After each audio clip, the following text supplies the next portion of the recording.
you literally gave us your name and told us where you're from. Yes. And that was it. I think there's a lot more to the man. You're right.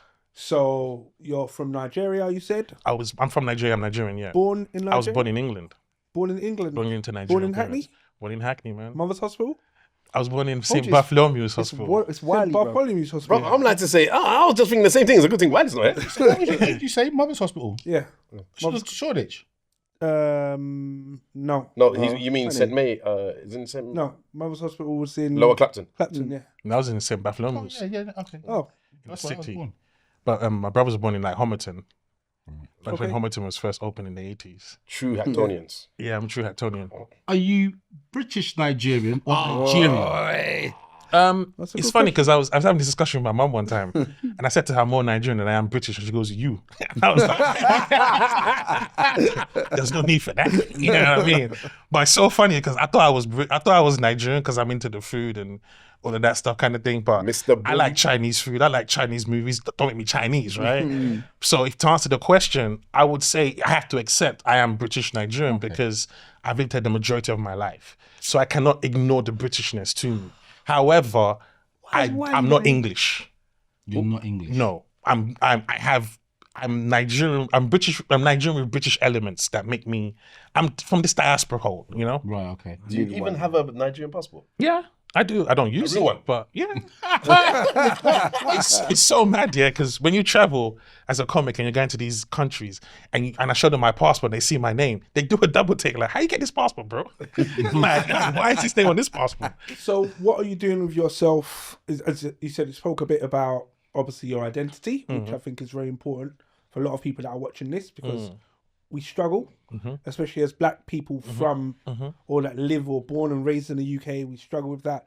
So thank you for clearing that up.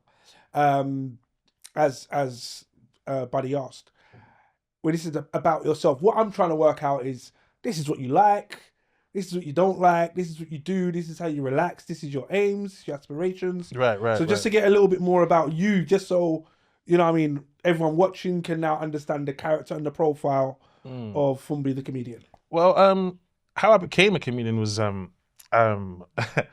my sister called up Kojo. Kojo's a comedian, and he was looking for black comics at the time. And he put an ad out looking for comics for like 5 minutes to do a 5-minute spot. And she phoned him up and said, "My brother will do a spot." And I went on and did the spot. It was interesting then because it was the first time I think I saw a black comedy club. And it was in a basement in Cork's Wine Bar. Do you remember Cork's Wine Bar? Yeah. It was in a basement. You couldn't have anything better than that.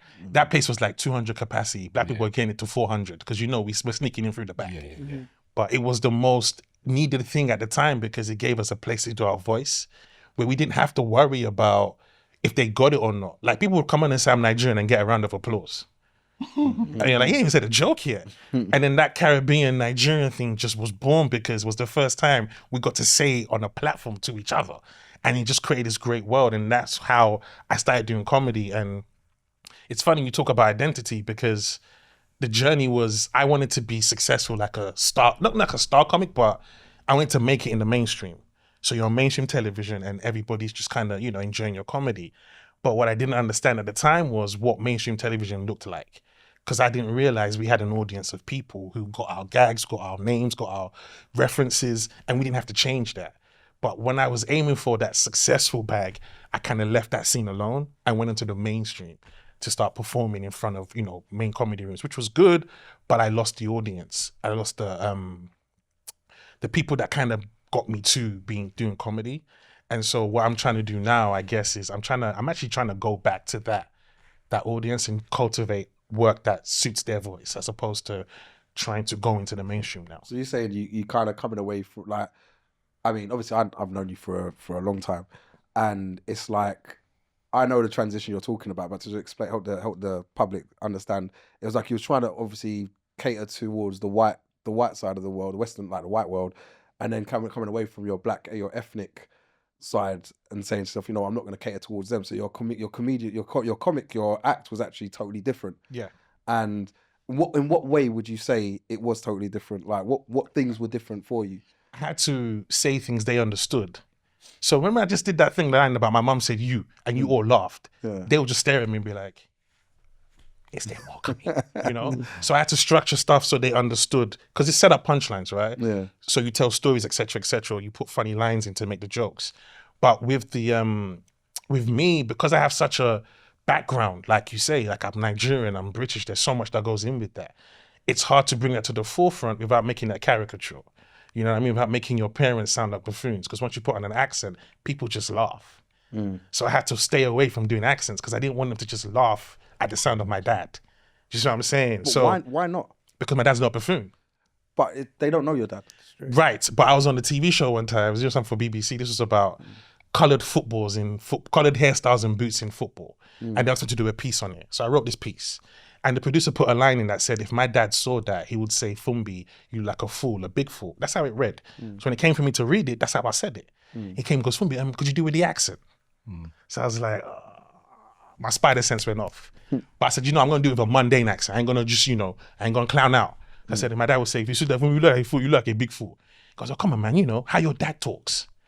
And I was just like, this man's never met my dad. He has no idea how he talks. But what he went was, that's what he would understand as how I'm delivering the line. So that's why I had to be mindful of things like that because, for him, it's just entertainment. But for me, it's more than that. My parents are educators. So for me to sell them down that road that cheap, I couldn't do that. Yeah. I mean, it upset you, but I mean, don't get me wrong. I did the line. They're paid. I was about to say, They're paid. don't. I just didn't sleep well that night. And it's funny. My family watched it, and my brother messaged me saying, "Hey, that piece was heavy, but you sold your pops out, bro." And I felt that, man, because they know, and that's the things that were making me think, okay, how am I coming across on television?